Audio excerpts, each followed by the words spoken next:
నమస్తే welcome to PCW news ముందుగా headlines July 15న భారత్లో టెస్లా తొలి షోరూమ్ ప్రారంభం ఎలాన్ మస్క్కు చెందిన లగ్జరీ ఎలక్ట్రిక్ కార్ల తయారీ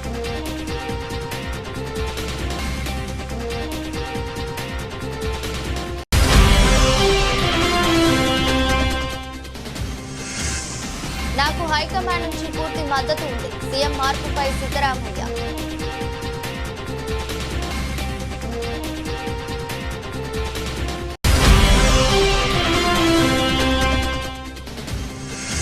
అండమాన్ దీవుల్లో చిక్కుకున్న అమెరికా నౌక రక్షించిన ఇండియన్ కోస్ట్ గార్డ్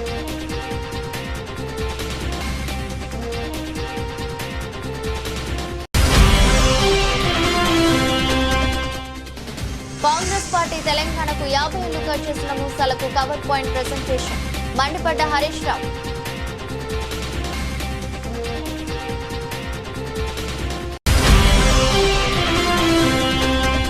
బీసీ రిజర్వేషన్ల ఆర్డినెన్స్ కు తెలంగాణ కేబినెట్ ఆమోదం స్థానిక సంస్థల్లో బీసీలకు 42% రిజర్వేషన్ల కల్పన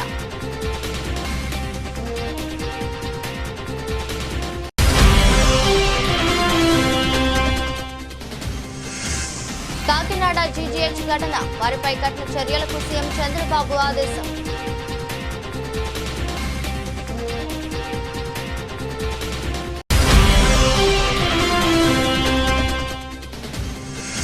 రేవంత్ రెడ్డి బీసీలను మోసం చేస్తున్నాడు మాజీ మంత్రి ఎమ్మెల్యే గంగుల కమలాకర్ మండిపాటు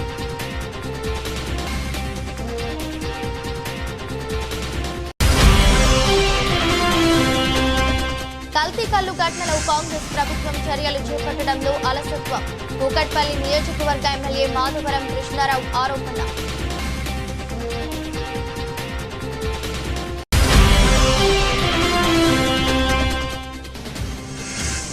బీసీలను కాంగ్రెస్ ప్రభుత్వం ఘరానా మోసం చేస్తుంది వదిలిపెట్టే ప్రసక్తి లేదని శ్రీనివాస్ గౌడ్ హెచ్చరిక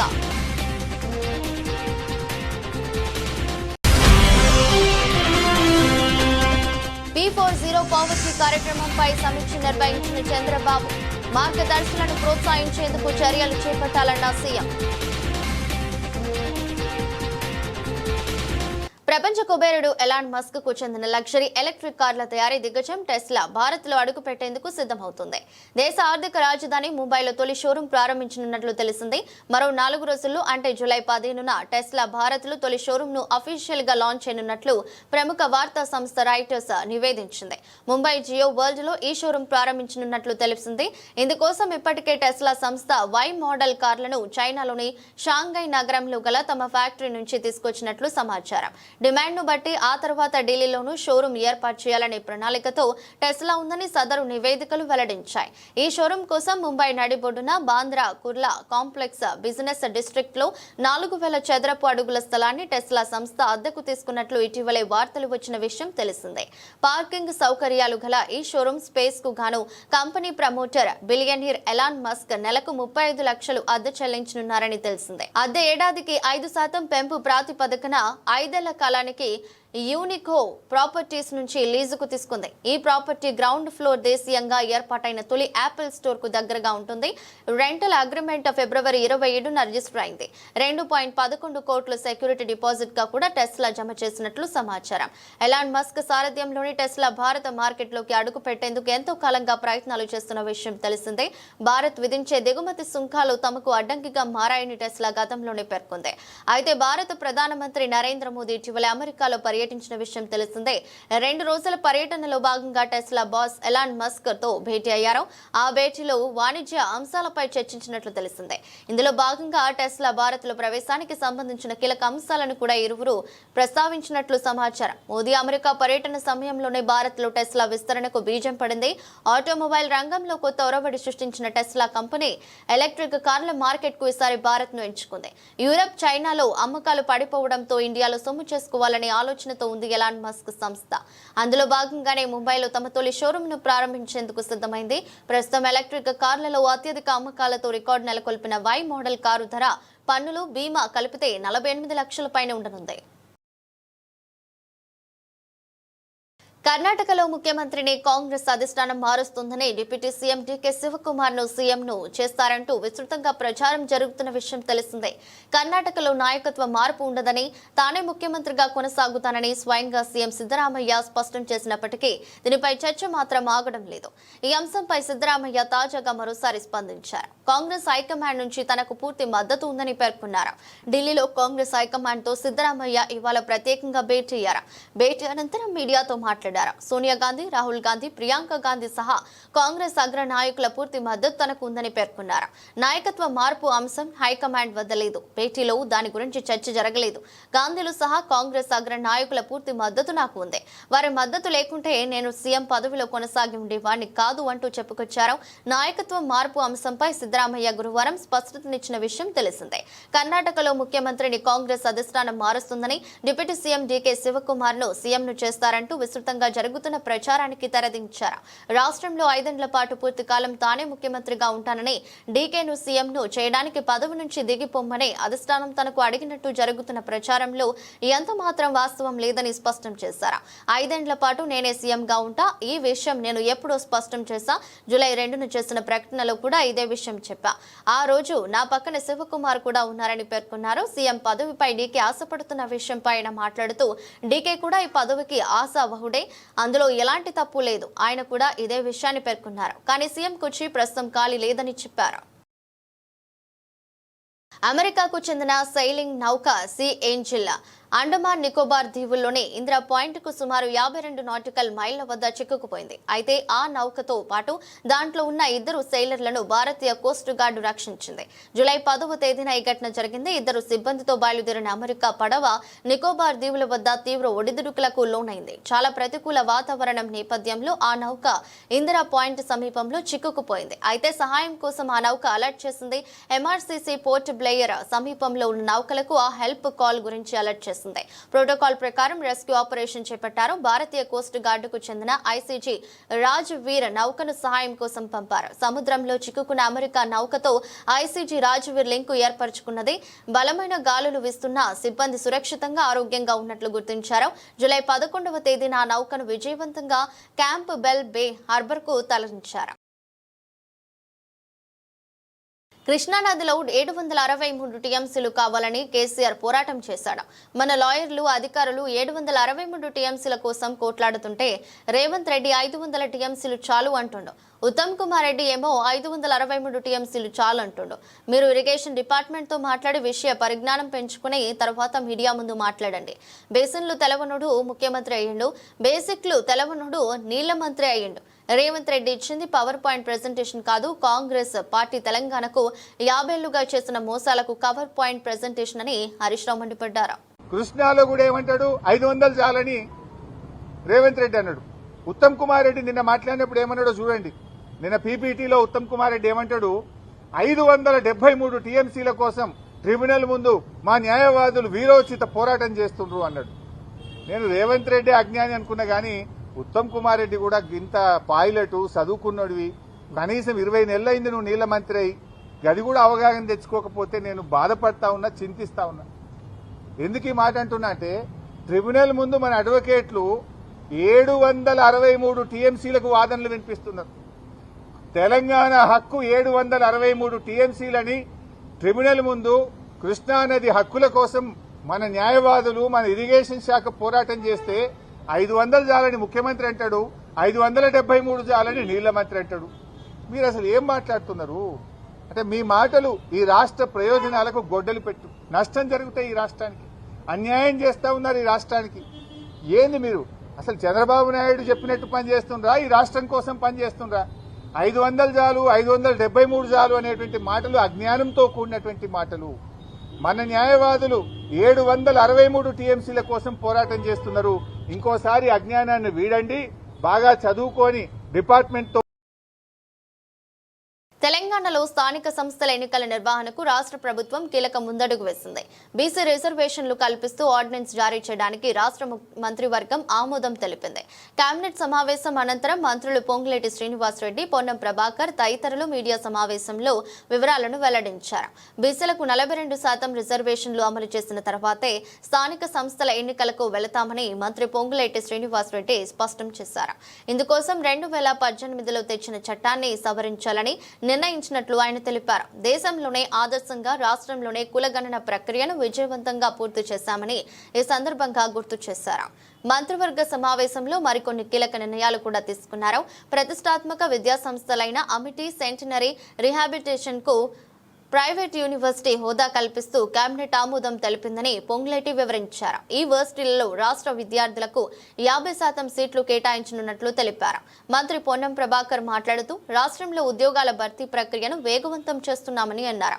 17,000కు పైగా ఉద్యోగాల భర్తీకి జాబ్ క్యాలెండర్ సిద్ధంగా ఉందని, మార్చి నాటికి 1,00,000 ఉద్యోగాలు ఇచ్చేందుకు మంత్రివర్గంలో నిర్ణయించామని తెలిపారు. ఇప్పటి వరకు 19 కేబినెట్ సమావేశాలు నిర్వహించి 321 అంశాలకు ఆమోదం తెలిపినట్లు ప్రభుత్వం పేర్కొంది. కామారెడ్డి డిక్లరేషన్ ప్రకారం ముఖ్యమంత్రి రేవంత్ రెడ్డి నాయకత్వంలో బీసీలకు 42% రిజర్వేషన్లు పెంచుతూ కేబినెట్ నిర్ణయం తీసుకోవడంపై బీసీ సంక్షేమ శాఖ మంత్రి పొన్నం ప్రభాకర్ హర్షం వ్యక్తం చేశారు. కోర్టు తీర్పులో భాగంగా నెల రోజుల్లో రిజర్వేషన్లు పూర్తి చేసి ఎన్నికల జరపాలని ప్రభుత్వంలో 19వ కేబినెట్ చారిత్రాత్మక నిర్ణయం తీసుకుందని వెల్లడించారు. పార్టీలకు అతీతంగా బీసీల 42% రిజర్వేషన్లకు మద్దతు ఇవ్వాలని కోరారు. రిజర్వేషన్ల పెంపుపై నిర్ణయం తీసుకున్న ముఖ్యమంత్రి రేవంత్ రెడ్డి సహచర మంత్రులకు ప్రత్యేక కృతజ్ఞతలు తెలిపారు. అనంతరం మంత్రి వాకిటి శ్రీహరి పొన్నం మిఠాయిలు తినిపించుకున్నారు. తెలంగాణ రాష్ట్రంలో ఇందిరమ్మ ప్రభుత్వం వచ్చిన తర్వాత కేంద్ర ప్రభుత్వం దేశంలో ఏదైతే విస్మరించిందో ఆ విస్మరించిన దాన్ని తెలంగాణ రాష్ట్రంలో మోడల్ గా కులగణన చేస్తామని చెప్పి దాన్ని సక్సెస్ఫుల్ గా కులగణన చేయటమే కాకుండా ఆనాడు కామారెడ్డి బహిరంగ సభలో మా నాయకులు చెప్పినట్లు తప్పకుండా కాంగ్రెస్ పార్టీ ఇందిరమ్మ ప్రభుత్వం అధికారంలోకి వచ్చిన తర్వాత రోల్ మోడల్ గా పైలట్ గా తెలంగాణ రాష్ట్రంలో 42% బీసీలకి రాజకీయంగా వారికి రిజర్వేషన్ చేస్తామని ఇచ్చిన మాటలో భాగంగా ఏదైతే మొన్న సర్వే కులగణన జరిగిన తర్వాత దాని ఆధారంగా 42%తో అసెంబ్లీలో బిల్లు పెట్టి అసెంబ్లీలో బిల్లు ఆమోదింపజేసుకొని ఆ బిల్లుని గౌరవ గవర్నర్ గారి ద్వారా కేంద్ర ప్రభుత్వానికి చిత్తశుద్ధితో ఈ ప్రభుత్వం పంపించడమే కాకుండా అనేక పర్యాయాలు గౌరవ ముఖ్యమంత్రి గారు, మా బీసీ శాఖ మంత్రి వర్యులు, మిగతా సహచర మంత్రులు ఢిల్లీ పోయినప్పుడల్లా కూడా ఈ అంశం మీద అక్కడ సంబంధిత అధికారులతో సంబంధిత మంత్రులతో అనేక పర్యాయాలు చర్చించారు. దాని మీద వారు ఎన్నో కొర్రెలు రాస్తూ వచ్చి డ్రాగన్ చేసే కార్యక్రమాన్ని చేపట్టారు. అయినా కూడా ఈ రోజు కేబినెట్ కి గౌరవ అడ్వకేట్ జనరల్ గారిని కూడా పిలిచి న్యాయపరంగా భవిష్యత్తులో ఏ రకమైన చిక్కులు రాకుండా ఉండే విధంగా బీసీ సోదరులకి మొన్న ఏదైతే సర్వే చేయబడిందో సర్వే చేసిన దాని పద్ధతిలో 42% రిజర్వేషన్లతో స్థానిక సంస్థ ఎన్నికలకి పోవాలని ఈ రోజు కేబినెట్. కాకినాడ రంగరాయి మెడికల్ కాలేజీ ఘటనపై ముఖ్యమంత్రి చంద్రబాబు నాయుడు సీరియస్ అయ్యారు. నిందితులపై కఠిన చర్యలకు సీఎం ఆదేశాలు జారీ చేశారు. మెడికల్ కాలేజీలో విద్యార్థినులపై లైంగిక వేధింపుల ఘటనపై ముఖ్యమంత్రి ఆగ్రహం వ్యక్తం చేశారు. ఈ వ్యవహారానికి సంబంధించి అధికారులను నివేదిక ఇవ్వాల్సిందిగా కోరారు. ఈ క్రమంలో సీఎం చంద్రబాబుకు వైద్య ఆరోగ్య శాఖ అధికారులు నివేదికను సమర్పించారు. మెడికల్ కాలేజ్ ఆసుపత్రిలో ల్యాబ్ అటెండెంట్ గా పనిచేస్తున్న కళ్యాణ్ చక్రవర్తి అనే ఉద్యోగిపై ఈ నెల 9న విద్యార్థులు కాలేజ్ ప్రిన్సిపల్ కు ఫిర్యాదు చేశారు. ఈ ఘటనను సీరియస్ గా తీసుకున్న అధికారులు దీనిపై అదే రోజు కమిటీని నియమించి విచారణ చేపట్టారు. నిన్న రాత్రి వరకు విద్యార్థులతో విచారణ కమిటీ మాట్లాడి నివేదిక సిద్ధం చేశారు. చక్రవర్తితో పాటు మరో 3 కూడా వైద్య విద్యార్థినులకు వేధించినట్లు విచారణలో వెల్లడైంది. నివేదిక ఆధారంగా లైంగిక వేధింపులకు పాల్పడిన సిబ్బందిపై చర్యలకు సీఎం ఆదేశాలు జారీ చేశారు. మరోవైపు వైద్య విద్యార్థినులపై లైంగిక వేధింపులకు పాల్పడిన 4గురిని అధికారులు సస్పెండ్ చేశారు. ల్యాబ్ అటెండెంట్ కళ్యాణ్ చక్రవర్తి తో పాటు ల్యాబ్ టెక్నీషియన్లు జిమ్మి రాజు, గోపాలకృష్ణ ప్రసాద్లను సస్పెండ్ చేస్తూ ఉత్తర్వులు జారీ అయింది. ఆ 4గురిపై పోలీసు కేసు నమోదు చేశారు. అలాగే ఈ ఘటనపై నివేదికను తీసుకున్న చర్యలను ముఖ్యమంత్రి చంద్రబాబుకు కాకినాడ జీజీహెచ్ అధికారులు పంపించారు. కాగా రంగరాయ్ వైద్య కళాశాలలో విద్యార్థినులను ట్యాబ్ ల్యాబ్ అటెండెంట్ లైంగిక వేధింపులకు గురిచేయడం కలకలం రేపుతోంది. బీఎస్సీ ల్యాబ్ టెక్నాలజీ కోర్సుల విద్యార్థినుల పట్ల ల్యాబ్ సహాయకుడు మరో ఉద్యోగి వికృత చేష్టలకు పాల్పడ్డాడు. శరీరాన్ని అసభ్యకరంగా తాకడం, బుగ్గలను నిమరడం వంటి జుగుప్సాకరమైన చేష్టలు చేస్తూ తమకు నరకాన్ని చూపించారని విద్యార్థినులు ఆవేదన వ్యక్తం చేశారు. అంతేకాకుండా విధుల్లో నిమగ్నమై ఉండగా అసభ్యకరమైన ఫోటోలు తీసి వాట్సాప్లకు పంపించేవాడని, రూమ్ కు రమ్మని బెదిరించేవాడని, డబ్బులు ఏరవేసేవాడని కళాశాల ప్రిన్సిపాల్ కు ఈ నెల 9న విద్యార్థినులు ఫిర్యాదు చేశారు. దీనిపై అంతర్గత విచారణ జరగగా మైక్రోబయాలజీ, పాథాలజీ, బయోకెమిస్ట్రీ విభాగాల్లో కొందరు సిబ్బంది తమ పట్ల అసభ్యకరంగా వ్యవహరించారని 50 మంది విద్యార్థినులు కమిటీ యందు ఆవేదన వ్యక్తం చేశారు. గంజాయి వద్దు బ్రో, నేను ఈ విషయంలో మిమ్మల్ని అందరినీ కోరుతున్నా, మీరందరూ ఇది ఆషామాషిగా తీసుకోవద్దండి. నేను ఎన్నికల ముందు ఒక మాట చెప్పాను. మొత్తం ఏజెన్సీ ఏరియాలో విశాఖపట్నం, అరొక, పాడేరులో గంజాయి పెద్ద ఎత్తున పెంచారు. మామూలుగా కాదు, ఒక వ్యవసాయ వాణిజ్య పంటమారుగా పెంచి దేశానికి, ప్రపంచానికి సరఫరా చేసే పరిస్థితికి వచ్చారు. దీనివల్ల చాలా మంది పిల్లలు కాలేజీల్లో అలవాటు పడే పరిస్థితికి వచ్చారు. ఏ పనైనా కంట్రోల్ చేయగలుగుతాం, లా అండ్ ఆర్డర్ కంట్రోల్ చేయగలుగుతాం. ఒకసారి డ్రగ్స్ కి అలవాటు పడితే చాలా ప్రమాదం. ఆ విషయం మీరు గుర్తుపెట్టుకోవాలి. నేను ఒకటే హామీ ఇస్తున్నా, ఎవడైనా సరే డ్రగ్స్ అమ్మినా, గంజాయి పండించినా, గంజాయి అమ్మినా అదే చివరి రోజు మీకు గుర్తుపెట్టుకోమని హెచ్చరిస్తున్నా. మా పిల్లల భవిష్యత్తు ఆడుకోవద్దండి. అదే సమయంలో తల్లిదండ్రులు కూడా కోరుతున్నాం. నిన్నే ఆలోచించాం, ఎవరైనా ఒక షాప్ లో అమ్మితే ఆ షాపుని సీజ్ చేస్తాం. నిన్న మొన్న చూస్తే వ్యసనానికి బానిసలైపోయి విశాఖపట్నంలో పాడుబడిపోయిన ఇండల్లో గంజాయి మొక్కలు పెంచే పరిస్థితికి వచ్చారు. అలాంటి గంజాయి మొక్కల్ని ఎట్టి పరిస్థితుల్లో ఉపేక్షించాం, ఎక్కడ కూడా జరగనీయం, కఠినంగా ఉంటాం. ఆ ఆస్తిని కూడా ప్రభుత్వం స్వాధీనం చేసుకుని గంజాయి బాధితులకు ఖర్చు పెడతానని చెప్పి మీ అందరికీ తెలియజేస్తున్నా.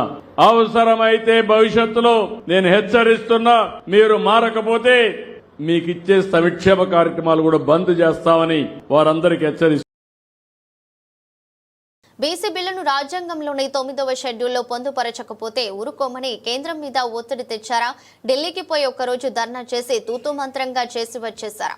ఆర్డినెన్స్ ద్వారా 42% రిజర్వేషన్లు ఇస్తామని రేవంత్ రెడ్డి బీసీలను మోసం చేస్తున్నాడని మాజీ మంత్రి ఎమ్మెల్యే గంగుల కమలాకర్ మండిపడ్డారు. గతంలో బీహార్ ఎలా అయితే ఫెయిల్ అయినరో, తమిళనాడు అయితే ఎలా సక్సెస్ అయిందో, ఆంధ్రప్రదేశ్, మహారాష్ట్ర ఎట్లా ఫెయిల్ అయినరో, ఇవన్నీ పరిణామాలు తీసుకొని మీరు కూడా అలా వివరిస్తే తమిళనాడు తరహాలో వస్తాయని చెప్పేసి క్లియర్గా చెప్పడం జరిగింది. మీరు వల్ల క్యాబినెట్లో పెట్టి ఆర్డినెన్స్ తీసుకొస్తా అన్నారు.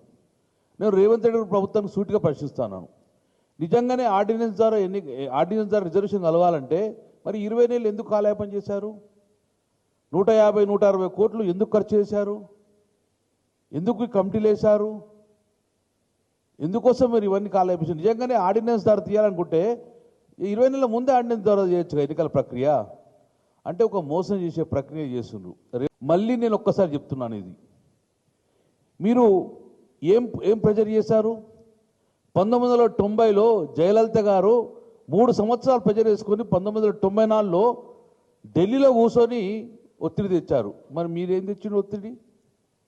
ఒక్కరోజు ధర్నా చేసుకొని తూతు మంత్రంగా వచ్చేసిండ్రు. ప్రధానమంత్రి కలిశారా? ప్రెసిడెంట్ని కలిశారా? అఖిలపక్షాన్ని తీసుకువెళ్ళారా? వార్నింగ్ ఇచ్చారా? మీరు మా యొక్క బీసీ యొక్క ఈ బిల్లును రాజ్యాంగంలో 9వ షెడ్యూల్లో పొందుపరచకపోతే మేము ఢిల్లీ వదిలి రాము అని చెప్పి ఏమైనా అల్టిమేటం ఇచ్చారా? అంటే ఇవన్నీ కూడా తూతు మంత్రంగా మొక్కుబడిగా చేసే వ్యవహారంగా భావిస్తున్నాం. కాబట్టి ఇంత దూరం వచ్చినా కూడా మమ్మల్ని మోసం చేస్తే మాత్రం కల్తీ కల్లు ఘటనలో కాంగ్రెస్ ప్రభుత్వం చర్యలు చేపట్టడంలో అలసత్వం వహించడమే కాకుండా కాంగ్రెస్ పార్టీకి చెందిన వారే ఆ కాంపౌండ్స్ ను నడిపిస్తుండటంతో వాటిపై చర్యలు తీసుకోవడం లేదని కూకట్పల్లి నియోజకవర్గ ఎమ్మెల్యే మాధవరం కృష్ణారావు ఆరోపించారు. ఈ ఘటనలో మృతి చెందిన కుటుంబాలకు 20 లక్షల రూపాయల ఎక్స్గ్రేషియా అందజేయాలని డిమాండ్ చేశారు. ఎక్సైజ్ అధికారుల నిర్లక్ష్యం వల్ల ఈ ఘటన జరిగిందని, వారు కఠినంగా శిక్షించాలన్నారు. ఘటన జరిగిన వెంటనే కల్లు కాంపౌండ్స్ అధికారులు తెలుపుతున్న తానే స్వయంగా కాంపౌండ్ లోకి వెళ్లామని ఎక్కడ సీజ్ చేశారో చూపించాలని ప్రశ్నించారు. ఇద్దరు మంత్రులు ఆసుపత్రికి వెళ్లి పరామర్శించడమే తప్ప అండగా నిలవలేదని విమర్శించారు. నిమ్స్ ఆసుపత్రికి అంబులెన్స్ లో బాధితులను తీసుకుని వెళితే వారు చేర్పించుకోక అటు ఇటు తిప్పుతుండటంతో పలువురు చనిపోయినట్లు ఆయన వెల్లడించారు. బాధితులకు న్యాయం చేయకపోతే కుటుంబాలతో కలిసి ప్రభుత్వ వైఖరిని ఎండగట్టేలా కార్యక్రమాలను చేపడతామని అన్నారు. వేరే హాస్పిటల్ తీసుకోమని వాళ్ళు హెచ్చరించడం వల్ల అక్కడ ఇక్కడ తిరిగి కూడా కొంతమంది ప్రాణాలు కోల్పోయారు. సరే ఓకే, ప్రాణాలు కోల్పోయినటువంటి వాళ్ళను వాళ్ళ ఇంటికి చేర్చే బాధ్యత ప్రభుత్వం మీద ఉంది. అయినప్పటికీ కూడా వాళ్ళు కనీసం అంబులెన్స్ అరేంజ్ చేయకుండా, డీసీఎం అరేంజ్ చేయకుండా చనిపోయినటువంటి వాళ్ళను ఈడ దొరితా పడేసి ఎన్ని ఇబ్బందులు పెడుతుంది ప్రభుత్వం అంటే అన్ని ఇబ్బందులు పెడతా ఉంది. ఇక్కడ చూస్తూ ఉన్నారు. ఇప్పుడు ఈడ ఆ అధికారులు ఏం చెప్పారు, మేము 3 సీల్ చేసామని చెప్పారు. చూస్తారు మీ కళ్ళ ముందే లోపలికి వచ్చాను. ఎక్కడ సీల్ లేవు, సీసాలు ఉన్నాయి, అన్నీ ఉన్నాయి. అంటే ఎంత దొంగ మాటగా మారుతున్నారంటే, ఇద్దరు మంత్రులు వచ్చి నిన్న స్టేట్మెంట్ ఇచ్చిపోయారు. 3 సీల్ చేశాం, 4 మీద యాక్షన్ తీసుకున్నాం అని చెప్పి గొప్ప గొప్ప మాటలు చెప్పడం తప్ప చనిపోయినటువంటి వాళ్ళకి ఈ రోజున నష్టపరిహారం ఏమి ఇస్తున్నారనేది ప్రకటించకుండా, ఉన్న వాళ్ళని ఏ రకంగా రక్షించాలనేటువంటి ఆలోచన లేకుండా ప్రజలతో చెలగమాడుతున్నటువంటి ఈ కాంగ్రెస్ పార్టీ ప్రభుత్వం ఆలోచన చేసుకోవాలి. ఎందుకు నీ పార్టీ లీడర్ హైదర్నగర్ షాప్ అని ఆలోచన చేస్తున్నారా? నీ కాంగ్రెస్ కార్యకర్తల కలకంపులను ఆలోచన చేస్తున్నారా? ప్రజల బీసీలను కాంగ్రెస్ ప్రభుత్వం గరానా మోసం చేస్తుంది. 42% రిజర్వేషన్ల కోసం పూర్తిగా సహకరిస్తామని చెప్పాం. బీసీ బిల్లు ఆమోదం కోసం కేంద్రం వద్ద ఎలాంటి ప్రయత్నం చేయలేదు. గవర్నర్ ఢిల్లీకి పంపారు, కేంద్రం వద్ద ఉంది. మళ్ళీ ఇప్పుడు ఆర్డినెన్స్ తీసుకొచ్చారు. గతంలో రాష్ట్రంలో మహారాష్ట్ర, తమిళనాడు, బీహార్లో జీవోలు ఇస్తే కోర్టుల్లో నిలబడలేదు. అలా అనుకుంటే ముందే జీవో ఇవ్వవచ్చు కదా. 9 షెడ్యూల్లో పెట్టకుండా 70% రిజర్వేషన్లు ఎలా అమలవుతాయి? అఖిలపక్షం పెట్టకుండా ఏకపక్షంగా చేయడం బీసీలను అన్యాయం చేయడమే. చాలా అనుమానాలు ఉన్నాయి. 42% రిజర్వేషన్లకు చట్టబద్ధత కల్పించాలి, వదిలిపెట్టే ప్రసక్తే లేదని శ్రీనివాస్ గౌడ్ హెచ్చరించారు. పూర్తి మద్దతు. మీరు ఏ పోరాటం అయినా చేయండి, ఇక్కడ చేయండి, ఢిల్లీ కూడా వస్తాం, మీతో పాటు అఖిలపక్షాన్ని తీసుకెళ్ళండి, ప్రధానమంత్రిని కలుద్దాం, తమిళనాడు తరహా మనం సాధించుకుందాం అని చెప్పిన తర్వాత ఒక్కరోజు కూడా మరి ప్రధానమంత్రిని కలవలేదు, రాష్ట్రపతిని కలవలేదు. హడావుడి చేసింది తప్ప ప్రయత్నం చేసినట్టు తెలంగాణలో ఒక చిన్న పిల్లలంటే చెప్తారు. ఢిల్లీలో పోయి 42% గురించి ఏమైనా అడిగిన చేసిందంటే అడగంది ఎవరు? అమ్మ కూడా అన్నం పెట్టదు.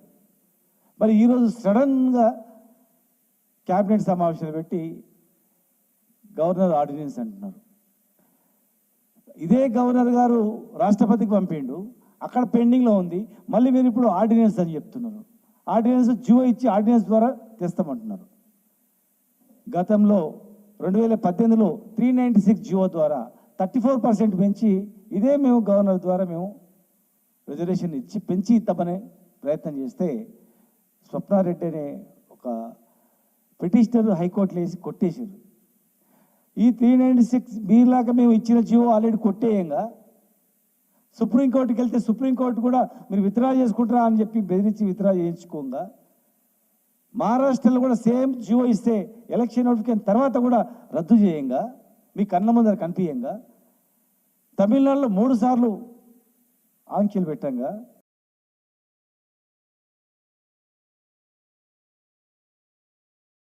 P4 కార్యక్రమాన్ని మరింత సమర్థవంతంగా అమలు చేసేందుకు కూటమి ప్రభుత్వం కీలక ప్రణాళికలు సిద్ధం చేస్తుంది. ముఖ్యమంత్రి చంద్రబాబు నాయుడు త్వరలో మార్గదర్శకులతో సమావేశం కానున్నారు. P4 జీరో పావర్టీ కార్యక్రమంపై నిన్న తన క్యాంపు కార్యాలయంలో సీఎం చంద్రబాబు సమీక్ష నిర్వహించారు. P4 కార్యక్రమాన్ని మరింత ముందుకు తీసుకువెళ్లేందుకు చేపట్టాల్సిన చర్యలపై చర్చించారు. ఇప్పటి వరకు ఈ కార్యక్రమంలో మార్గదర్శకులుగా ఉండేందుకు 18,332 మంది ముందుకు వచ్చారు. వీరిలో పారిశ్రామికవేత్తలు, ఎన్ఆర్ఐలు, ఉన్నత వర్గాల వారు ఉన్నారు. వీరి ద్వారా 1,84,134 బంగారు కుటుంబాలకు చేయూత లభిస్తుంది. ఈ కార్యక్రమాన్ని మరింత ముందుకు తీసుకువెళ్లడంతో పాటు మార్గదర్శిగా ఉండేవారిని ప్రోత్సహించేందుకు పలు చర్యలు చేపట్టాలని సీఎం నిర్ణయం తీసుకున్నారు. మార్గదర్శులుగా ఉండేవారిని ప్రోత్సహించడానికి స్వయంగా వారితో చంద్రబాబు సమావేశం కానున్నారు. మార్గదర్శులుగా ఉండే 200 మంది టాప్ ఎన్ఆర్ఐలు, పారిశ్రామికవేత్తలు, భారీ నిర్మాణ సంస్థల ప్రతినిధులు, ఎంఎన్సీ కంపెనీలు ప్రతినిధులు, సెలబ్రిటీలతో సీఎం సమావేశం సమావేశం కానున్నారు. ఈ నెల 18వ తేదీన అమరావతిలో వీరిని విందుకు ఆహ్వానించాలనే అంశంపై ఈ సమీక్షలో చర్చ జరిగింది. P4 లక్ష్యాలను వివరించి మరింత మందిని కార్యక్రమంలో భాగస్వాములను చేసేలా ప్రణాళికలను సిద్ధం చేయాలని చంద్రబాబు ఆదేశించారు. సమాజంలో పేదలకు అండగా ఉండేందుకు సిద్ధంగా ఉన్న అనేక వర్గాల వారిని ఒక తాటిపైకి తెచ్చేందుకు ఈ కార్యక్రమం ఉపయోగపడుతుందని సీఎం భావిస్తున్నారు. కార్యక్రమంలో ప్రణాళిక శాఖ ఉన్నతాధికారులు పాల్గొన్నారు.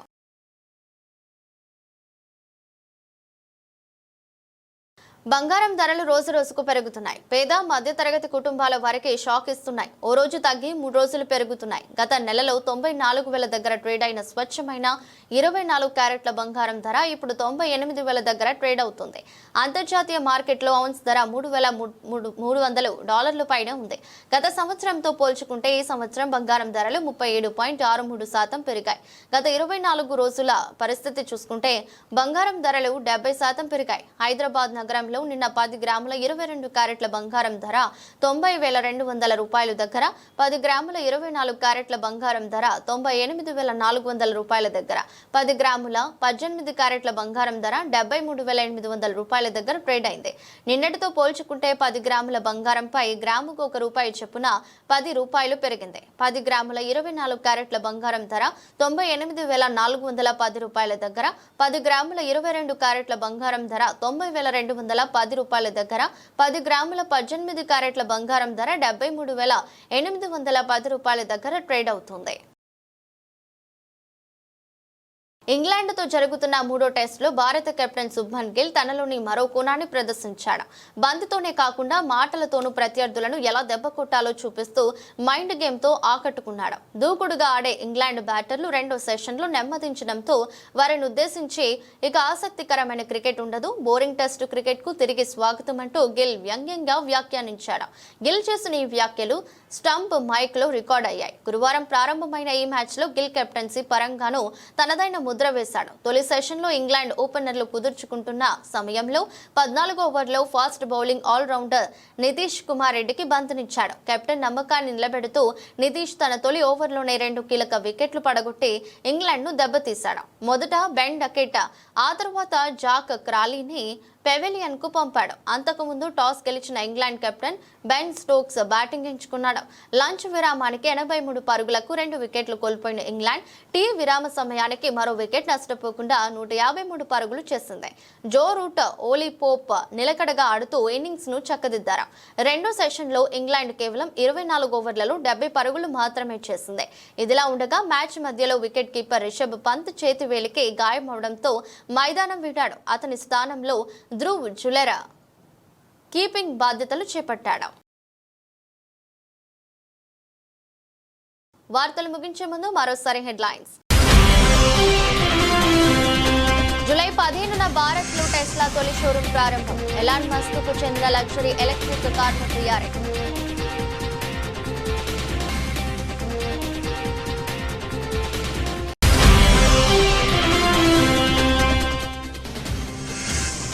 నాకు హైకమాండ్ నుంచి పూర్తి మద్దతు ఉంది. సీఎం మార్పుపై సిద్ధరామయ్య.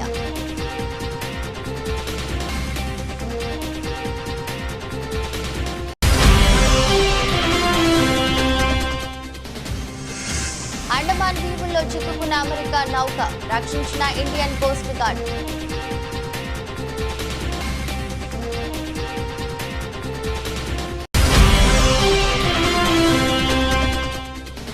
కాంగ్రెస్ పార్టీ తెలంగాణకు 50 ఏళ్లుగా చేసిన మోసాలకు cover point presentation. మండిపడ్డ Harish Rao.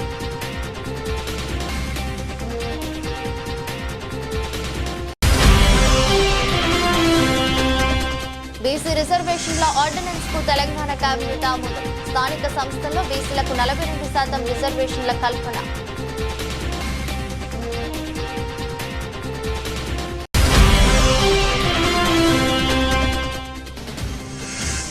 Kakinada GGH ఘటన, వారిపై కఠిన చర్యలకు సీఎం చంద్రబాబు ఆదేశం.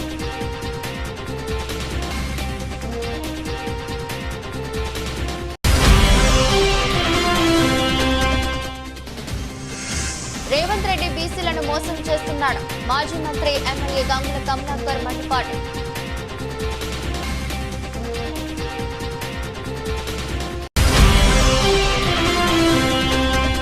కల్తీ కల్తీ కల్లు ఘటనలో కాంగ్రెస్ ప్రభుత్వం చర్యలు చేపట్టడంలో అలసత్వం.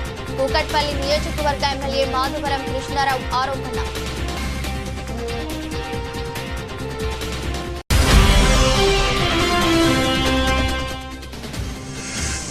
బీసీలను కాంగ్రెస్ ప్రభుత్వం ఘరానా మోసం చేస్తుంది. వదిలిపెట్టే ప్రసక్తి లేదని శ్రీనివాస్ గౌడ్ హెచ్చరిక.